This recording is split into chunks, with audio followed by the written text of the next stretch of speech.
Life right constitutional democracy भनेर तीनवटा फरक फरक सब क्वेसन्सहरू सहितको हाम्रो एउटा सिङ्गल क्वेसन छ। सो एज युजुअल हजुरहरूले चाहिँ यो एन्सर स्टार्ट गर्दाखेरि चाहिँ सकेसम्म चाहिँ यो हाम्रो कतिवटा क्वेसन्सहरू छ सब क्वेसन्सलाई एड्रेस गर्ने गरी एउटा सुइटेबल टपिक टाइटल हेडिङबाट स्टार्ट गर्नु होला। जस्तो यहाँ गरिएको छ constitution foundation of legal social and political order भनेर छ। सो अब इन्ट्रोडक्सनमा चाहिँ अब यो क्वेसनलाई नै तिनवटा क्वेसन्सलाई नै एड्रेस गर्ने गरी एउटा सर्ट इन्ट्रोडक्सन लेख्नु होला, जसले गर्दाखेरि चाहिँ हजुरहरूको पछिल्लो एन्सरलाई पनि लिमिट गर्न सकोस् र अब चाहिँ यो एन्सर के को सन्दर्भमा लेखिँदैछ भन्ने कुरा चाहिँ देखियोस्। त्यो इन्ट्रोडक्सनले धेरै लामो लेख्नु पर्दैन। जस्तो यहाँ लेखिएको छ a constitution is the fundamental law of state that establishes the framework of government and governs the exercise of state power. It also reflects the social values and political aspirations of people operating as the intersection of legal, social and political life भनेर start गर्यो। अब definition of constitution, अब हाम्रो Latin word कन्स्टिट्युसनबाट etymologically we can mean constitution as an act state or condition भनियो। अब constitution भनेको चाहिँ अब body of fundamental principles or established precedents according to which state or other organization is acknowledged to be governed भन्यो। र WS Dixon भन्ने एकजना स्कलरले पनि constitutionलाई चाहिँ डिफाइन गरेका छन् भन्ने कुरा हो। हजुरहरूले यसमा थपघट गरेर लेख्न सक्नुहुन्छ। र अर्को पार्ट अफ क्वेसन छ हाम्रो constitution as the intersection of legal social and political life. अब since it is an affirmation, हजुरहरूले यसरी कोटेसनमा चाहिँ हजुरहरूको अबको एन्सर चाहिँ constitution as the intersection of legal social and political life हुँदैछ भन्ने आधारमा देखिन्छ यसरी। सो अब कन्स्टिट्युसन भनेको मेयरली लिगल डकुमेन्ट मात्र नभएर एउटा कम्प्रिहेन्सिभ फ्रेमवर्क हो that connects law society and politics. It functions as a bridge through which the legal authority, social values and political power interact and shape the life of state भनेर start गर्दै constitution as a legal instrument किन भयो त भन्ने कुराहरू यो 4-5वटा पोइन्टमा लेख्न सक्यो। जसरी कन्स्टिट्युसन चाहिँ सुप्रिम ल हो जसले चाहिँ अरू कानुनहरूलाई पनि भ्यालिडेट गर्छ। अर्को कुरा भनेको चाहिँ यसले चाहिँ स्ट्रक्चर पावर र लिमिटेसन अफ स्टेट अर्गन्स पनि दिन्छ। Fundamental rights duties remedies well guarantee र इन्फोर्सेबल बनाउँछ कन्स्टिट्युसनले।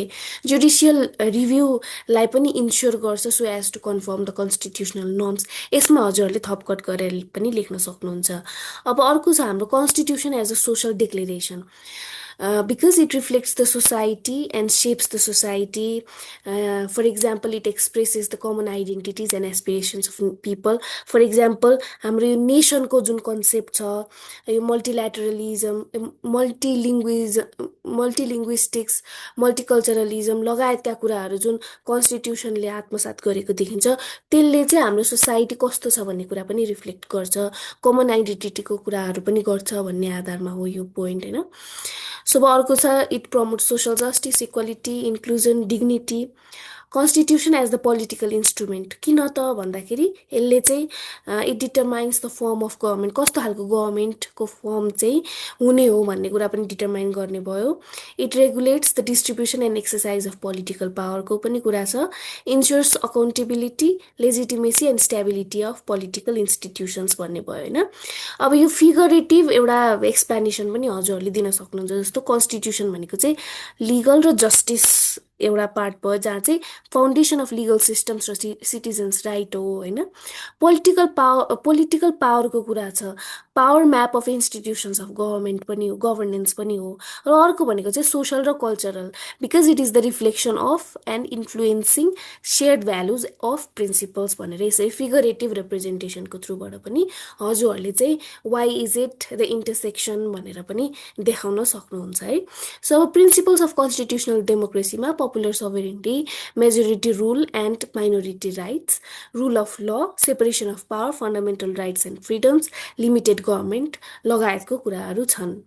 सो अब कन्क्लुड गर्दाखेरि चाहिँ कन्स्टिट्युसन्स को फङ्सन चाहिँ it is not merely a legal document but it is the living instrument that integrates legal norms social values and political governance भनेर यसरी conclude गरियो। माथिकै कुरालाई चाहिँ थप एक दुईवटा लाइनमा कन्क्लुड गर्ने हो कन्क्लुजनमा।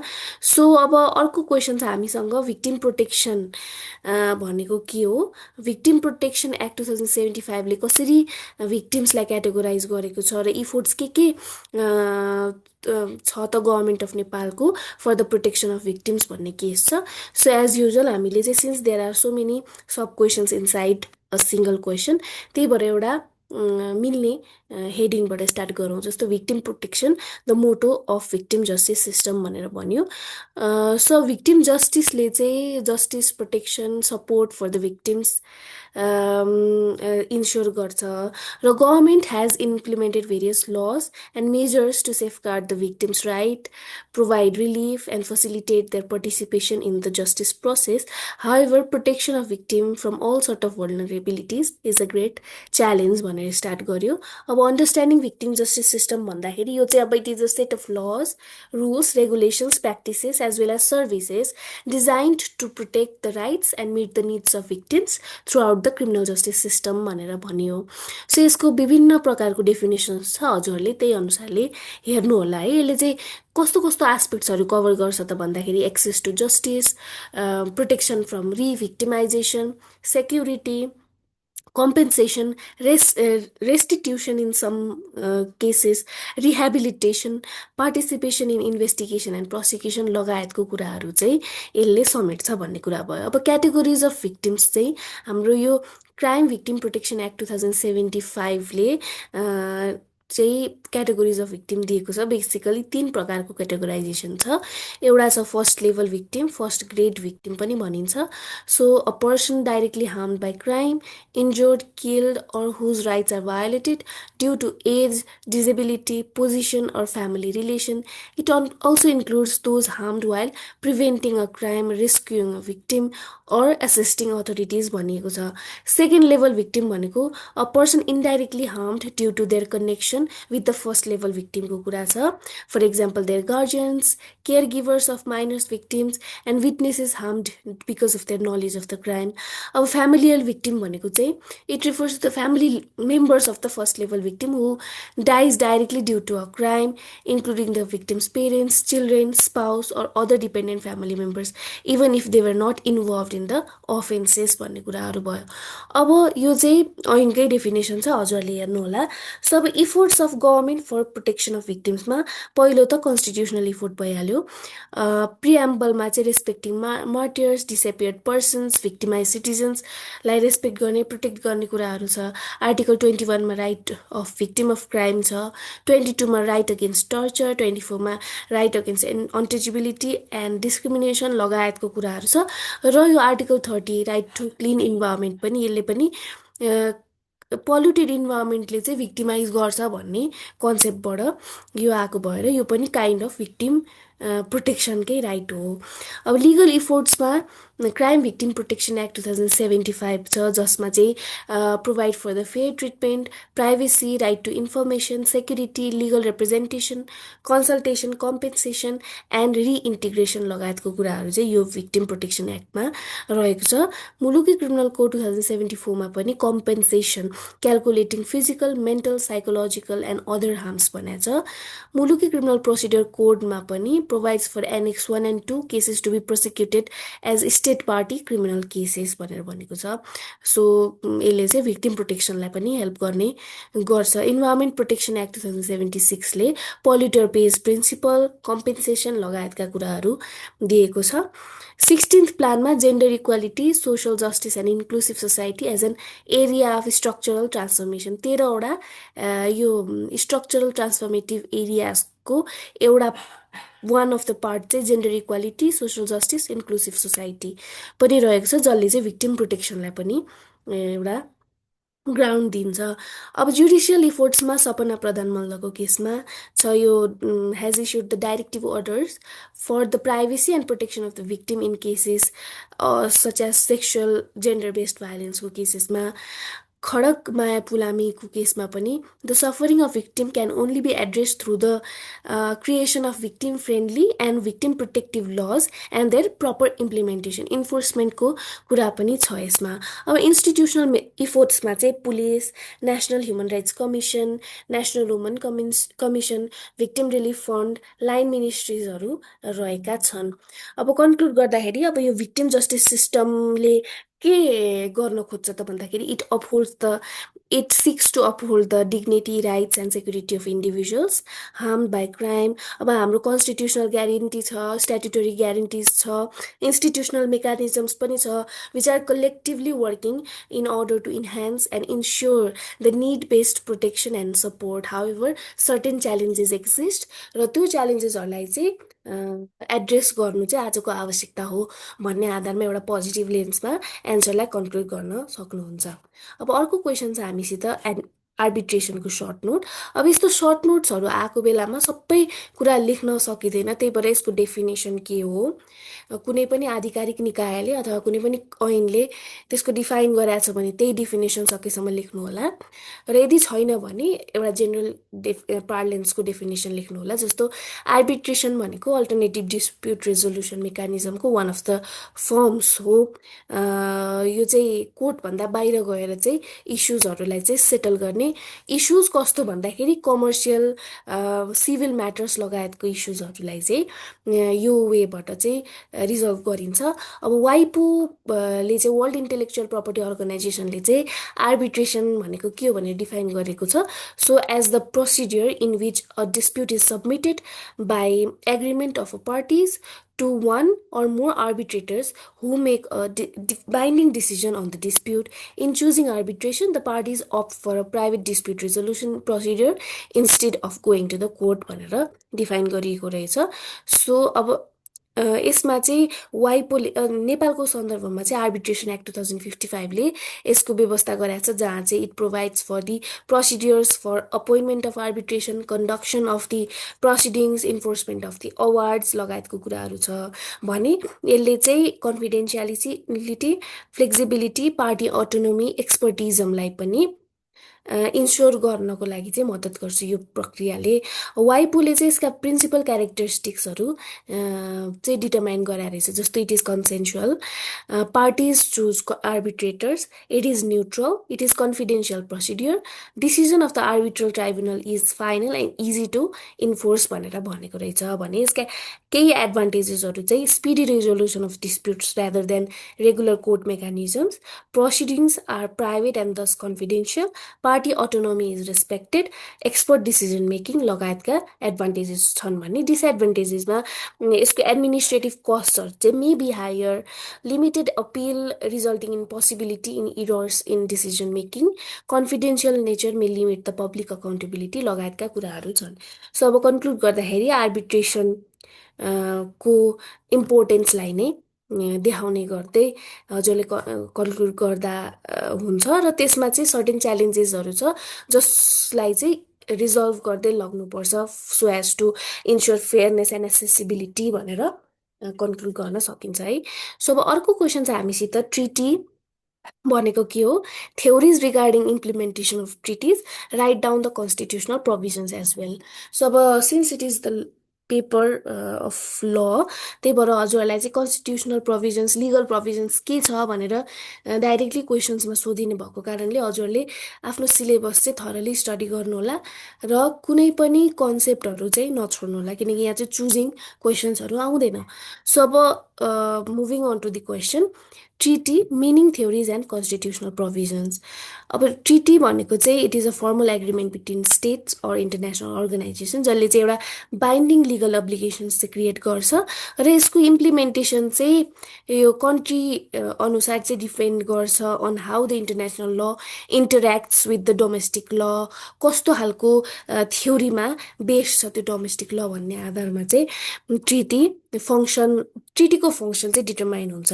नेपालको सन्दर्भमा चाहिँ कन्स्टिट्युसन अफ नेपालले चाहिँ सर्टेन प्रोभिजन्सहरू गराएको छ ट्रिटीको सन्दर्भमा र स्ट्याट्युटरी ल चाहिँ ट्रिटी एक्ट रहेको छ। मिनिङ अफ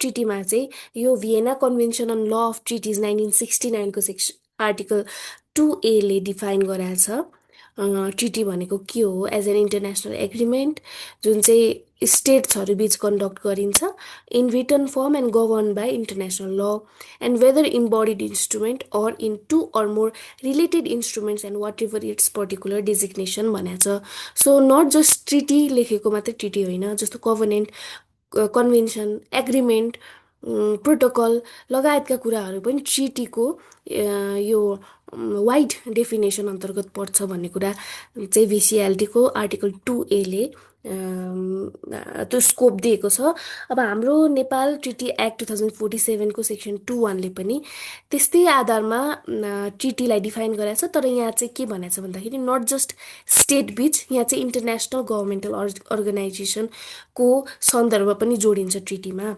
सो ट्रिटिजले चाहिँ peace trade borders human rights लगायतको विभिन्न स्कोपलाई चाहिँ कभर गरेको हुनसक्छ भन्ने कुराहरू छ अब थ्योरिज अफ ट्रिटी इम्प्लिमेन्टेसनमा चाहिँ यो मोनिजम र डुअलिजम छ पछिल्लो समय फिट्जमोरिस कम्प्रोमाइज भन्ने पनि आएको छ तर हजुरले एक्जाममा चाहिँ यो दुईटा लेख्नुभयो हुन्छ मोनिजम ले चाहिँ it entails the direct observance of international law as the part of laws of the state without the necessity of domesticating र यसले चाहिँ यो इन्टरनेसनल ल र डोमेस्टिक ल चाहिँ part of a single legal system भनेर यसले चाहिँ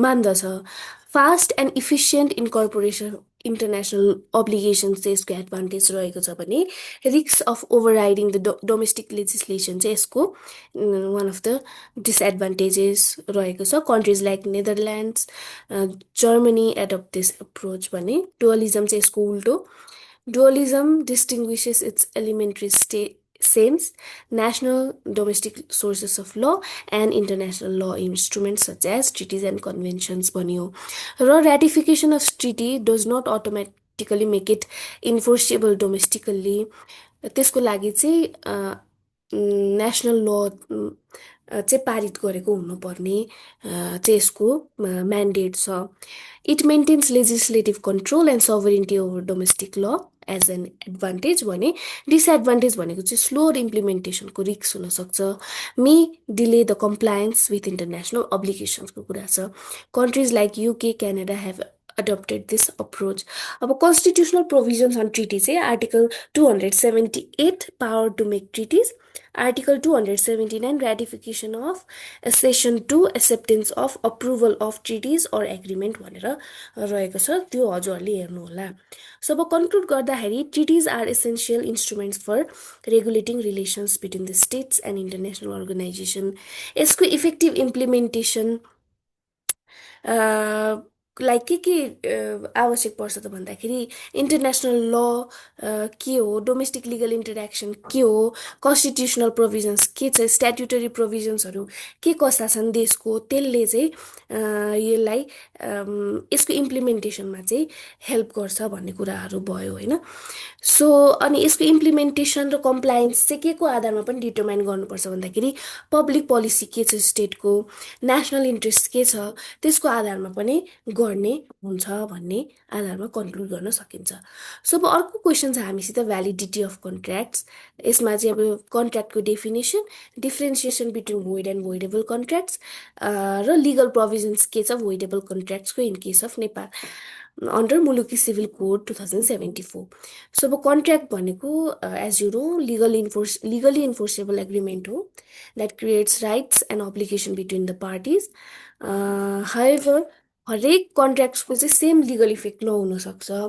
कुनै चाहिँ इन्भ्यालिड पनि हुन्छ फ्रम भेरी बिगिनिङ कुनै चाहिँ भ्यालिड रहन सक्छन् केही समयसम्म जबसम्म तिनीहरूलाई इन्भ्यालिड नगरियोस् त्यस्ता खालका पनि हुन्छन् जुन चाहिँ हाम्रो मुलुकी सिभिल कोड 2074मा यसको व्यवस्था रहेको छ अब मिनिङ अफ कन्ट्र्याक्टमा मैले पहिला पनि भनेको हजुरलाई सो अब कुनै पनि हजुरलाई सोधेको क्वेसनको चाहिँ आधिकारिक डेफिनेसन कुनै ऐनले गराएको छ अथवा कुनै पनि एउटा निकाय त्यसमा काम गर्ने निकाय रिसर्च गर्ने निकायहरू त्यस्तो छ नेसनल अथवा इन्टरनेसनल त्यस्तो कुनैले डिफाइन गराएको छ भने सकेसम्म त्यो डेफिनेसन लेख्नु होला जस्तो कन्ट्र्याक्टको केसमा हाम्रो मुलुकी सिभिल कोड 2074को सेक्सन 504 ले डिफाइन गराएको छ as an agreement enforceable by law is concluded between two or more persons to do or abstain from doing any act, a contract shall be deemed to be concluded भनेर define गरेको छ।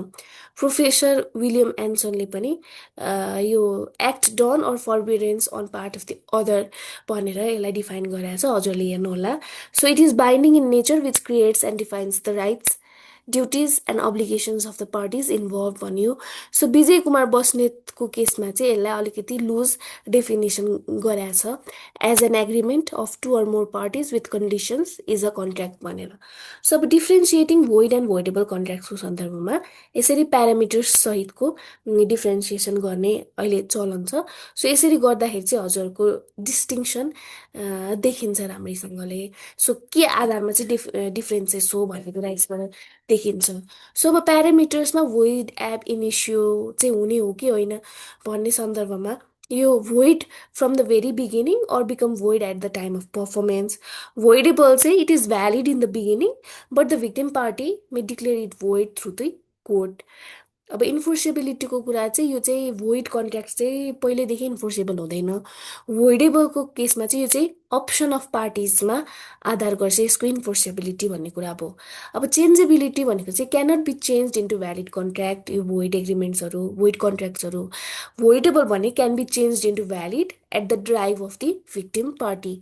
Grounds चाहिँ violation of law or illegality of objectives हो भने भोइडेबलको चाहिँ absence of free consent. Consent चाहिँ major role play गर्छ भोइडेबल हो कि भ्यालिड कन्ट्र्याक्ट हो भन्ने कुरामा। सो अब कम्पेन्सेसनको कुरा गर्दा भोइडमा no question of compensation arise if contract turns into void. भोइडेबलको केसमा victim party can raise the question of compensation of loss भन्ने कुरा छ।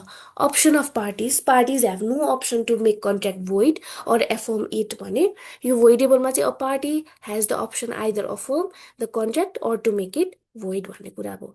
अब प्रोभिजन्स अन भोइडेबल कन्ट्र्याक्ट चाहिँ सेक्सन 508मा व्यवस्था गरेको छ, जहाँ चाहिँ के छ भन्दाखेरि the person aggrieved from any of the following contracts may be contracted voided by the court. जस्तो contracts concluded by coercion, contracts concluded by undue influence, अर्को भनेको फ्रड र अर्को भनेको मिसरिप्रेजेन्टेसन। यो व्यवस्था चाहिँ अब ऐनमा भएको कारणले मैले यसमा धेरै गइनँ। सो अब कन्क्लुड गर्दाखेरि चाहिँ यो भ्यालिडिटी अफ कन्ट्र्याक्ट चाहिँ it depends on the free consent र लिगालिटी अफ अब्जेक्ट हो। र भोइड कन्ट्र्याक्ट्स भनेको चाहिँ it does not have a legal effect from the very beginning भने भोइडेबलमा चाहिँ it remains valid until avoided by the aggrieved party भन्ने आधारमा लेख्न सकिन्छ। सो अब अर्को क्वेसन छ हामीसित, differences between parent act and delegated legislation. So अब मोडर्न वेलफेयर स्टेटमा चाहिँ लेजिस्लेचरले हरेक कानुन चाहिँ आफैले बनाएर लागू गर्न नसक्ने अवस्थामा चाहिँ यो पेरेन्ट एक्ट र डेलिगेटेड लेजिस्लेसनको कन्सेप्ट आएको हो भन्ने आधारमा इन्ट्रोड्युस गर्दै यसको डिफ्रेन्सेसमा जाउँ हामी। अब मिनिङमा पेरेन्ट एक्ट भनेको चाहिँ it is the law enacted directly by the legislature parliament भने। डेलिगेटेड भनेको चाहिँ executive or authority under powers delegated by the parent act हो। अथोरिटीको सन्दर्भमा पेरेन्ट एक्ट भनेको चाहिँ derive from constitutional legislative power भए डेलिगेटेड चाहिँ डिराइभ फ्रम पेरेन्ट एक्ट। नेचरको सन्दर्भमा पेरेन्ट चाहिँ प्राइमरी सोर्स भयो भने डेलिगेटेड भनेको चाहिँ सेकेन्डरी अथवा सब अर्डिनेट छ। स्कोपको सन्दर्भमा चाहिँ यो पेरेन्ट एक्टले चाहिँ फन्डामेन्टल र सब्सट्यान्टिभ प्रोभिजन्स जस्तो राइट्स अब्लिगेसन लगायतको कुराहरू चाहिँ पेरेन्ट एक्टले व्यवस्था गराएको हुन्छ भने डेलिगेटेडले चाहिँ मोस्टली प्रोसिड्युरल र टेक्निकल डिटेल्सहरूमा फोकस भएको हुन्छ। कन्ट्रोलको सन्दर्भमा पेरेन्ट एक्ट भनेको चाहिँ कन्स्टिट्युसनल र लेजिस्लेटिभ मेकानिजम्सबाट कन्ट्रोल हुन्छ भने डेलिगेटेड चाहिँ it is subject to legislative as well as judicial as well as procedural control. अब भ्यालिडिटीको केसमा supreme within its legislative competence भने delegated must confirm the parent act and the constitution. So अब time सेन्सिटिभिटीको कुरा चाहिँ parent act चाहिँ इनएक्सन हुँदा पनि अमेन्डमेन्ट हुँदा पनि धेरै समय लाग्ने हुन्छ भने डेलिगेटेडकोमा it is enacted or amended quickly to meet the urgent need भन्ने कुरा छ। रिस्कको सन्दर्भमा चाहिँ lower risk of misuse parent act, डेलिगेटेडमा चाहिँ हायर रिस्क अफ आर्बिट्रेरिनेस हुन सक्ने अवस्था हुन्छ भन्ने कुरा छ। अब कन्क्लुड गर्दाखेरि यो दुइटाको चाहिँ इम्पोर्टेन्सलाई नै फ्लरिस गर्ने गरी हजुरले कन्क्लुड गर्न सक्नुहुन्छ। जस्तो together they can ensure the effective and lawful administration भन्ने कुरा हो। अब सेक्सन सीमा जाँदै गर्दाखेरि हाम्रो क्वेसन छ, fundamental principles which are the basis of professional conduct of the government attorney. Write down the major provisions in the Code of Conduct for Public Prosecutors and Employees of the Public Prosecutor's Office 2075. So अब professional conduct of the public prosecutors law and principles भनेर हामीले start गऱ्यौँ। So यो चाहिँ कस्तो भन्दाखेरि यो हामीलाई के क्वेसन सोधेको छ त्यसलाई नै एड्रेस गर्ने गरी सकेसम्म एउटा हेडिङ लेख्यौँ हामीले। र जस्टिस सिस्टममा चाहिँ पब्लिक प्रोसिक्युटर्सको सिग्निफिकेन्ट रोल हुन्छ र यो विषय चाहिँ यो code of conduct for public prosecutors and employees of public prosecutors office 2075ले पनि यसलाई चाहिँ देखाएको छ, जसले चाहिँ it brings the principles to life by prescribing the standards for honesty, discipline, impartiality, respect for law and professionalism in the discharge of official duties भनेर start गर्यौँ। So fundamental principles of basic professional conduct के हुन् त भन्दाखेरि अपहोल्डिङ constitutions and lodge, अर्को भनेको independent of office. अब हजुरले सिधै यो पोइन्ट पोइन्ट मात्रै लेख्ने भन्दा पनि एक लाइनको त्यो भनेको के हो अथवा यो कसरी चाहिँ त्यसले डिटर्माइन गर्छ त, कसरी हेल्प गर्छ भन्ने आधारमा लेख्नुभयो भने चाहिँ राम्रो हुन्छ। जस्तो upholding the constitution and laws, performing duties in accordance with the constitution, prevailing law and legal norms without bias भनेर लेख्यो। अब इन्डिपेन्डेन्ट अफ अफिस भन्ने कुरा चाहिँ independence from any kind of pressure, from political, social, personal influences, र decision making चाहिँ solely based on law and the evidence, not external interest भन्ने कुराहरू भयो। प्रोफेसनल इथिक्स एन्ड इन्टेग्रिटीको कुरा भयो, fair, impartial and effective investigation and prosecution, respect for confidentiality लगायतका प्रिन्सिपल्सहरूमा बेस्ड हुनुपर्छ। अब कोड अफ कन्डक्टको मेजर प्रोभिजन्सहरू के छन् त भन्दाखेरि अब अब्जेक्टिभ्सबाटै स्टार्ट गर्दा हुन्छ। जस्तो यसको मेजर अब्जेक्टिभ्स धेरैवटा छन्, त्यसमध्ये केही अब्जेक्टिभ्सहरू चाहिँ जस्तो make service of employees working in government attorney office more reliable, respectful, discipline र ट्रस्टवर्दी। र यसको यो चाहिँ केमा बेस्ड छ त भन्दाखेरि इन्टरनेसनली रिकगनाइज्ड स्ट्यान्डर्ड अफ कन्डक्टमा बेस्ड भएको कारणले गर्दाखेरि चाहिँ यसको कम्प्लायन्स चाहिँ नेसनल लेभलमा पनि होस् भन्ने चाहिँ यसको अब्जेक्टिभ रहेको छ। मेजर कन्डक्ट चाहिँ के भनेको छ त यसमा भन्दाखेरि पोजिसनल र प्रोफेसनल कन्डक्टको कुरा गरेको छ। यो चाहिँ कस्तो हुनुपर्छ भन्दाखेरि it must be based on constitution, existing laws, international standard, human rights norms लगायतको प्रिन्सिपल्सहरूमा, र टास्क चाहिँ कस्तो आधारमा चाहिँ पर्फर्म गर्ने त भन्दाखेरि प्रपर नलेज, स्किल र डिसिप्लिनको आधारमा, र डिसिजन मेकिङ चाहिँ कस्तो हुनु पर्यो भन्दाखेरि reasoned decision making, one part of the natural जस्टिसको प्रिन्सिपल आत्मसात गरेको हुन पर्यो भन्ने कुरा छ। सो अब कन्डक्ट रिलेटेड टु इन्डिपेन्डेन्स भनेको चाहिँ not to influence, threaten either parties भन्ने कुरा भयो, कन्डक्ट फर इक्वालिटी र इम्पार्सियलिटी, नन डिस्क्रिमिनेसनको कुरा भयो, पोलिटिकल न्युट्रालिटीको कुराहरू भयो, regarding performance of assign job, cooperative conduct भनेको अब सिन्स यो यो गभर्मेन्ट एटर्नी भनेको चाहिँ they are in the cooperative framework, उहाँहरूले चाहिँ कोर्टमा पनि कोअपरेट गर्नु पर्यो, कोअर्डिनेट गर्नु पर्यो, पुलिससित पनि कोअर्डिनेट गर्नु पर्यो, लिगल प्र्याक्टिसनर्ससित पनि कोअर्डिनेट गर्नु पर्यो, भिक्टिमसित पनि कोअर्डिनेट गर्नु पर्यो। So they have a cooperative conduct, they must have cooperative conduct भन्ने कुरा पो। हजुरले यहाँ धेरैवटा छन् यसमा कन्डक्टहरू, मैले केही यहाँ लेखेको छु है। सो अब डिसिप्लिन एन्ड इथिक्स कन्डक्टमा चाहिँ अनेस्टी र इम्पार्सियलिटी, अभोइडिङ द कन्फ्लिक्ट अफ इन्ट्रेस्टको कुरा छ। क्यापेसिटी बिल्डिङ कन्डक्ट भनेको चाहिँ स्टडियस र डिलिजेन्ट पनि हुनु पर्यो, they must develop their professional स्किल्सको कुरा भयो, get updated with the changes in the laws and कन्टेक्स्टको कुराहरू पनि हुनु पर्यो, र privacy of information and information technology related conduct भन्दाखेरि कन्फिडेन्सियालिटीको कुरा, safe handling of social media लगायतका कुराहरू छन्। र अरू छन् इन्टरप्रिटेसन अफ कोड चाहिँ एटर्नी जेनरलले गर्ने, र इन्भेस्टिगेसन र एक्सन चाहिँ कसले लिने त भन्दाखेरि existing supervisor as per prevailing ल भनेर भनिएको छ।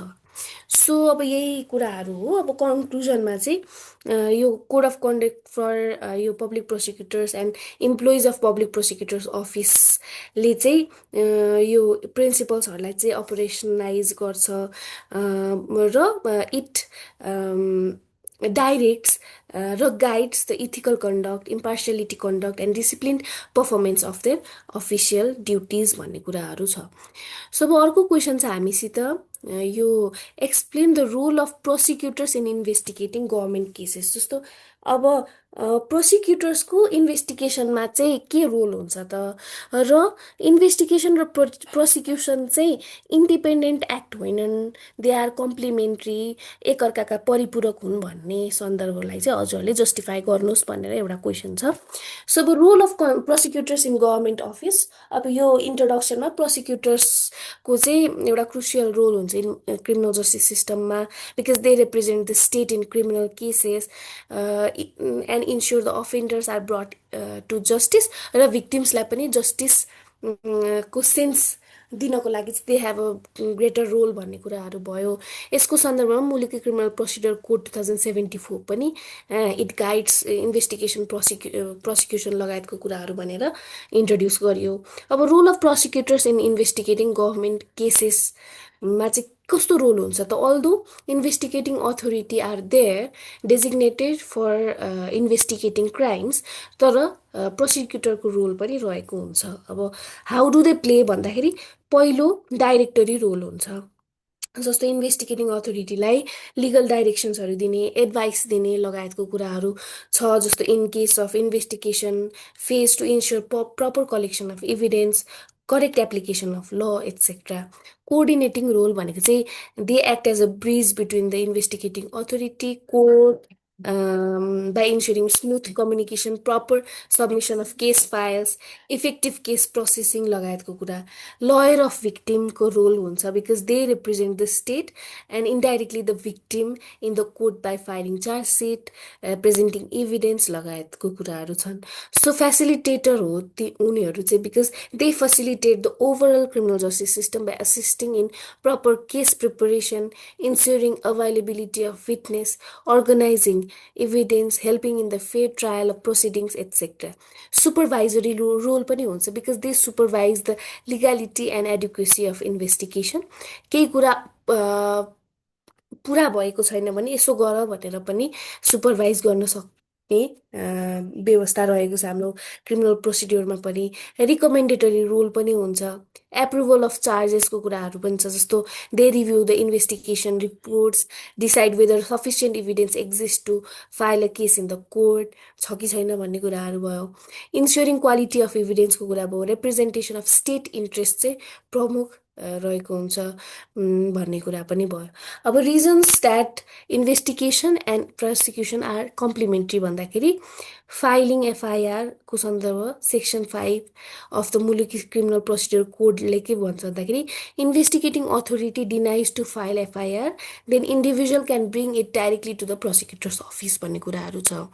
सो इनिसियल फेजदेखि नै इन्भेस्टिगेटिङ युनिट र प्रोसिक्युसनको चाहिँ कम्प्लिमेन्ट्री रोल भन्ने कुरा सेक्सन 5ले देखाउँछ। म्याथ थपको सन्दर्भमा पनि फ्रम द फर्स्ट म्याथ थप process investigating authority independently cannot present the accused before the court. For math, for this, the accused is presented before the prosecutor and afterwards the prosecutor asks for math for certain days which is approved by the court at last भन्ने कुरा भयो। Recording statement of accused section 16मा छ यसको व्यवस्था, मुलुकी criminal procedure कोडमा छ होइन। यसको व्यवस्था चाहिँ बिफोर द इन्भेस्टिगेटिङ अथोरिटी, र इन्भेस्टिगेटिङ अथोरिटीले चाहिँ कसको सामुन्ने गर्नुपर्छ भन्दाखेरि प्रोसिक्युटरको अगाडि गरेको हुनुपर्छ। Both police personnel as well as prosecutors must be present, उहाँहरूको सिग्नेचर हुनुपर्छ भन्ने कुरा छ। इन्भेस्टिगेसन एन्ड इभिडेन्स कलेक्सनमा प्रोसिक्युटरको चाहिँ त्यहाँ रोल हुन्छ बिकज दे डाइरेक्ट भन्ने कुराहरू भयो। र यदि कुनै त्यहाँ भएन, कुनै कुरा छुट्यो भने प्रोसिक्युसनले चाहिँ नेसेसरी डिरेक्सन्सहरू दिने फर इभिडेन्स कलेक्सनको कुरा छ। चार्जसिट फाइल बेस्ड अन राय प्रतिवेदन, जुन यो प्रतिवेदन सबमिट गर्छन् इन्भेस्टिगेटिङ अथोरिटीले, त्यसको आधारमा चाहिँ चार्जसिटहरू फाइल गर्ने हो। त्यसमा नेसेसरी रिभ्यूहरू गरेर चाहिँ फाइल गर्ने कुराहरू भयो। यति कारणहरूले गर्दाखेरि चाहिँ इन्भेस्टिगेसन इन्डिपेन्डेन्टली चाहिँ cannot function. So both go hand in hand in glove during the investigation procedure. The entire criminal justice system depends on the complementary role of investigation, prosecution र judiciary as a whole भनेर conclude गरियो। So अब अर्को question चाहिँ हामीसित features of Muluki civil code. So Muluki civil code भनेको चाहिँ यो चाहिँ कम्प्रिहेन्सिभ लिगल फ्रेमवर्क हो, जसले चाहिँ यो सिभिल म्याटर्सलाई रेगुलेट गर्छ। जहाँ चाहिँ के छन् त भन्दाखेरि personal matters, family matters, contractual लजहरू लगायतका कुराहरू छन्। र यसको प्राइमरी अब्जेक्टिभ भनेको चाहिँ मोडर्नाइजिङ, कन्सोलिडेटिङ र standardising the civil legal system in case of Nepal. So अब मेजर फिचर्स भनेको चाहिँ एज अलरेडी स्टेटेड, यो चाहिँ कम्प्रिहेन्सिभ फ्रेमवर्क हो। यसले चाहिँ राइट्स एन्ड ड्युटिज अफ सिटिजन्सलाई पनि एडप्ट गरेको छ। यसले प्रोभाइड गरेको छ फर सिभिल लायबिलिटिज, लिगल अबिडेन्सका कुरा, public and community interest, protection of इन्डिभिजुअल्सका कुराहरू लगायतका राइट्स एन्ड ड्युटिजहरू रहेका छन्। प्रोभिजन अफ क्यापेसिटी, नेचुरल पर्सनको लिगल स्टेटस के छ, age based capacities for minors, major adults, quasi competent इन्डिभिजुअल्सको कुराहरू छ। Legal persons acquire capacity through रेजिस्ट्रेसनका कुराहरू छन्। लायबिलिटी के हुने र उनीहरूको गभर्नेन्स चाहिँ कस्तो हुने भन्ने कुराको पनि प्रोभाइड गरेको छ यो कोडले। इन्सल्भेन्सीका कुराहरू छ र रिहेबिलिटेसन अफ नेचुरल पर्सन्सको कुरा छ भन्ने कुराहरू छन् होइन। फ्यामिली रिलेसनका कुरा जस्तो म्यारिज, डिभोर्स, इनहेरिटेन्स, एडप्सन, गार्जियनसिप लगायतका व्यवस्थाहरू पनि छन्। प्रपर्टी प्रोटेक्सनको कुरा, इट डिफाइन्स मुभेबल, इमुभेबल प्रपर्टी को कुराहरू छन्। राइट टु ओनर्स एन्ड पोसेसर्सको कुरा, एडभर्स पोसेसन राइट्सका कुराहरू पनि छन्। प्रपर्टी एन्ड इट्स युजका कुरा जस्तो legal provisions on land use affecting neighbours including waterway construction, use of rock लगायतका कुराहरू छन्, व्यवस्था छन्। डोनेसन र गिफ्टका व्यवस्था छन्। प्राइभेट इन्टरनेसनल लको पनि व्यवस्था गरेको छ, जहाँ चाहिँ फरेन एलिमेन्टको सन्दर्भ छ। लिमिटेसन पिरियड पनि दिएको छ। It specifies varying limitation period for different civil actions भन्ने कुराहरू छन् है। सो अब कन्क्लुड गर्दाखेरि मुलुकी सिभिल कोड 2074 चाहिँ एउटा ल्यान्डमार्क लिगल डकुमेन्ट हो, जसले चाहिँ यो सिभिल लिगल सिस्टमलाई चाहिँ मोडर्नाइज गर्नलाई सहयोग पुर्याएको छ भन्ने आधारमा कन्क्लुड गरियो। अर्को क्वेसन चाहिँ हामीसित विटनेस प्रोटेक्सन विटनेस एक्जामिनेसनको सन्दर्भ छ, जहाँ चाहिँ डिफाइन अ विटनेस छ, प्रोसिडियर फर एक्जामिनेसन अफ विटनेसको कुरा छ, र मेजर प्रब्लम्स चाहिँ के छ विटनेस एक्जामिनेसनको नेपालको सन्दर्भमा भन्ने छ। सो अब फेयर ट्रायल भनेको चाहिँ केमा डिटर्माइन हुन्छ, डिपेन्ड गर्छ भन्दाखेरि क्रेडिबल विटनेस पनि एउटा प्रमुख यो फेयर ट्रायलको सन्दर्भमा आउने विषय हो। र कसरी चाहिँ उनीहरूलाई चाहिँ स्ट्रक्चर वेमा एक्जामिन गरिन्छ भन्ने कुराले पनि यो फेयर ट्रायल क्रिमिनल जस्टिस सिस्टमले पनि प्रमोट गर्ने गर्छ। इभिडेन्स एक्ट 2031मा चाहिँ यसको व्यवस्था रहेको छ। However there are practical challenges that affect how effectively this procedures function भनेर एउटा दृष्टान्त दिइयो। सो हु इज विटनेस भन्दाखेरि एउटा जेनरल डेफिनेसन, विटनेस भनेको चाहिँ a person other than the party who has some knowledge of the transaction in dispute भन्यो। P Ramanath Aiyar ले विटनेस भनेको को हुन् भनेर डिफाइन गरेका छन्, र तीनवटा प्रमुख कन्सिडरेसन्स चाहिँ हुन्छन्। जस्तो विटनेसको एज एन इभिडेन्स लिँदाखेरि चाहिँ तीनवटा प्रमुख कुराहरू हेरिनुपर्छ, जस्तो कम्पिटेन्सी र qualification, liability of ensuring presence and testimony of witness in court, र ग्राउन्ड्स अफ डिस्क्वालिफिकेसन पनि हेर्नुपर्ने हुन्छ भनेको छ। So procedure of witness examination चाहिँ यो इभिडेन्स एक्ट 2031को सेक्सन 49 र 50मा व्यवस्था गरिएको छ। सो अब सेक्सन 49मा procedure relating to witness examination भन्दाखेरि उनीहरूले चाहिँ ओथ लिनुपर्छ, ओथ अफ ट्रुथ अनि witness is examine in presence of the पार्टिजको कुराहरू र एउटा विटनेसलाई अर्को विटनेसको अगाडि एक्जामिन गर्न नपाइने विषय छ। ततिम्बा बयानको कुराहरू पनि छ। So parties must sign the witness statement भन्ने कुराहरू छ। सेक्सन 50मा चाहिँ examination in chief and cross एक्जामिनेसनको व्यवस्था छ। सो यो व्यवस्थाहरू चाहिँ अब कानुनी व्यवस्थाहरू हुन्। यो हजुरहरूले हेर्नु होला, म यसमा धेरै गइनँ। सो पहिला एक्जामिनेसन इन चिफ हुन्छ र त्यसपछि चाहिँ क्रस एक्जामिनेसन हुन्छ र पछि रिएफर्मेसनको लागि र फर्दर क्लियरेन्सको लागि चाहिँ रिएक्जामिनेसन पनि गर्ने व्यवस्था रहेको छ। हजुरले सेक्सन 50 पढ्नुहोला। So major problems in witness examination चाहिँ अब लिगल एन्ड सिधै हजुरहरूले चाहिँ बुलेट फर्ममा प्रब्लम्सहरू यो छन् भनेर पोइन्ट डाउन गर्दा नि हुन्छ, हुन चाहिँ जट डाउन गर्न नि सक्नुहुन्छ। तर यसरी यो विभिन्न क्याटेगोरी गरेर पनि लेख्न सक्नुहुन्छ। जस्तो लिगल एन्ड प्रोसिड्युरल प्रब्लम्समा inadequate provisions for anonymity, in camera hearings and प्र्याक्टिसको कुरा छ। लिगल क्ल्यारिटी रहेको छैन, लिमिटेड छ in case of digital cyber इभिडेन्सको कुराहरू। सो जसले गर्दाखेरि चाहिँ प्रोसिड्युरल अनसर्टेनिटिजहरू पनि क्रिएट गर्छ। फ्रिक्वेन्ट एडजर्नमेन्ट्स एन्ड डिलेज, जसले चाहिँ के गर्छ भन्दाखेरि जस्तो विटनेसेसहरूको एपियरेन्स चाहिँ रिपिटेड गराउन सक्छ र यसले चाहिँ इन्ट्रेस्ट लुज पनि गराउन सक्छ, विटनेसहरूले बिर्सिन सक्छन् कुराहरू भन्ने कुराहरू भयो होइन। अर्को चाहिँ स्ट्रक्चरल प्रब्लम्स चाहिँ प्रपर विटनेस प्रोटेक्सन सिस्टम पनि एउटा स्ट्रक्चरल च्यालेन्ज रहेको छ। विटनेसहरू vulnerable to threats and intimidation पनि हुन सक्ने चान्सेस छ। पोर कोर्ट इन्फ्रास्ट्रक्चर्सहरू, absence of separate rooms or waiting secure waiting एरियाजहरू पनि रहेको छ। सोसल र प्र्याक्टिकल प्रब्लम्सहरू चाहिँ fear of retaliation by accused or influential ग्रुप्सहरू पनि रहेको छ। रिलक्टेन्स टु टेस्टिफाई पनि रहेको छ due to social stigma, community pressure, फसिन्छ भन्ने कुराहरू छन्। सो यस्तै यस्तै प्रब्लम्सहरू छन्, हजुरले थपकट गरेर लेख्न सक्नुहुन्छ। सो अब कन्क्लुड गर्दाखेरि चाहिँ इभिडेन्स एक्टले चाहिँ एउटा क्लियर प्रोसिड्युरहरू चाहिँ सेट गरेको छ in case of witness protection, witness examination. तर Nepal faces significant legal, structural र social challenges that hinder effective witness participation र प्रोसिड्युर प्रोटेक्सन। सो यसलाई चाहिँ एउटा सपोर्ट मेकानिजम्सहरू, लजहरू स्ट्रेन्थन गरेर इन्फ्रास्ट्रक्चर डेभलपमेन्ट गरेर चाहिँ यो यसको क्वालिटीलाई चाहिँ इम्प्रुभ गर्न चाहिँ आवश्यक छ भन्ने आधारमा एउटा पोजिटिभ कन्नोटेसनको साथ हजुरले एन्सरलाई कन्क्लुड गर्न सक्नुहुन्छ। अर्को क्वेसन चाहिँ हामीसित चाहिँ प्लेन्ट भनेको के हो, फिराद पत्र भनेको के हो र मेजर थिङ्स चाहिँ के हुन् त in course of registration of a plant in the court of ल भन्यो। A plaint and its registration in the court भन्यो। A plaint is a formal written document submitted by a plaintiff in civil case, mostly generally, to the court stating facts, claims and reliefs sought against the defendant. It is the first step in initiating a civil lawsuit and sets the foundation of court proceeding भन्यो। मुलुकी civil procedure कोडको section 2J मा चाहिँ यसको definition रहेको छ। So मैले पहिला पनि भनिरहेको छु हजुरलाई, कुनै पनि ऐनले अथवा कुनै पनि एउटा आधिकारिक निकायले चाहिँ डिफाइन गरेको छ भने सकेसम्म त्यस्तो डेफिनेसनहरू चाहिँ लेख्नु होला एन्सरमा।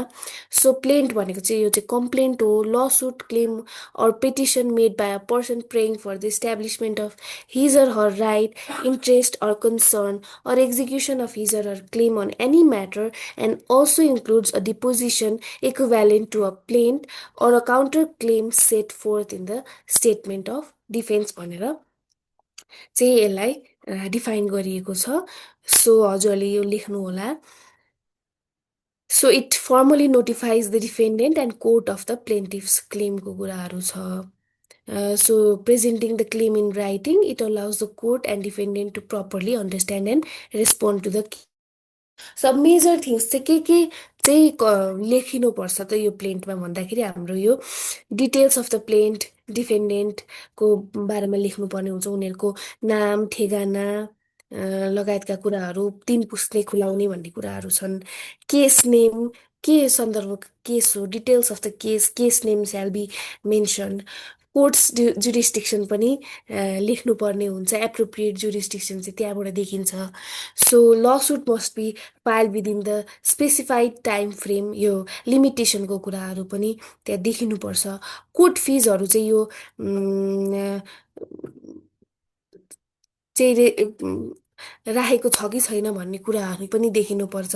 विटनेसहरू को हुन्, उनीहरूको चाहिँ नाम के हो, ठेगाना के हो, एज के हो, लगायतका कुराहरू चाहिँ त्यो छ, तिनीहरू चाहिँ देखिनुपर्छ भन्ने कुरा भयो। प्लेन्टमा claim of the plaint ought to be clear, यो चाहिँ एकदमै क्लियर स्पेसिफिक क्लेमहरू हुनुपर्छ। सब्जेक्ट म्याटर अफ क्लेम के हो, ग्राउन्ड के छन्, इभिडेन्स के हुन् भन्ने कुरा पनि क्लेमबाट चाहिँ देखिनुपर्छ। Because they have the burden of proof भन्ने कुरा छन्। Laws relevant to the claim shall be mention भन्ने कुरा भयो। A plaint shall be prepared and filed in the format as refer to the schedule 1 of the code, procedure code.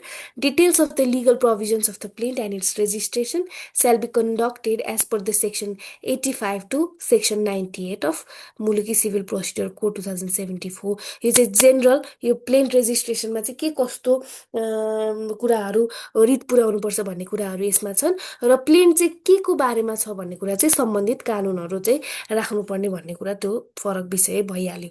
So अब conclude गर्दाखेरि चाहिँ यो प्लेन्टको इम्पोर्टेन्सलाई नै